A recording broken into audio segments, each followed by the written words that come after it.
5/8/24 তারিখ আশুলিয়া থানা এলাকায় পুলিশের নির্বিচার গুলিতে যে 6 জন ছাত্র শহীদ হয়েছিল এই 6 এবং তাদের লাশগুলো পরবর্তীতে পুলিশ পুড়িয়ে দিয়েছে। এই 6 জন হচ্ছে আস-সাবুর, আব্দুল মান্নান, মিজানুর রহমান, তানজিল মাহমুদ সুজয়, সাজ্জাদ হোসেন সজল এবং বায়েজিদ।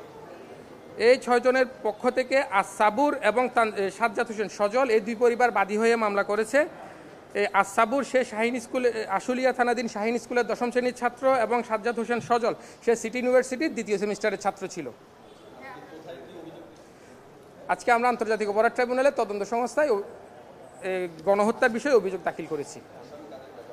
আসামি সাবেক প্রধানমন্ত্রী শেখ হাসিনা, সাবেক সেতুমন্ত্রী ওবায়দুল কাদের, সাবেক স্বরাষ্ট্রমন্ত্রী আসাদুজ্জামান খান কামাল, সাবেক আইজিপি চৌধুরী আব্দুল মামুন, ঢাকা জেলার তৎকালীন পুলিশ সুপার মারুফ হোসেন সহ মোট 70 জন আসামি 2 মামলায়।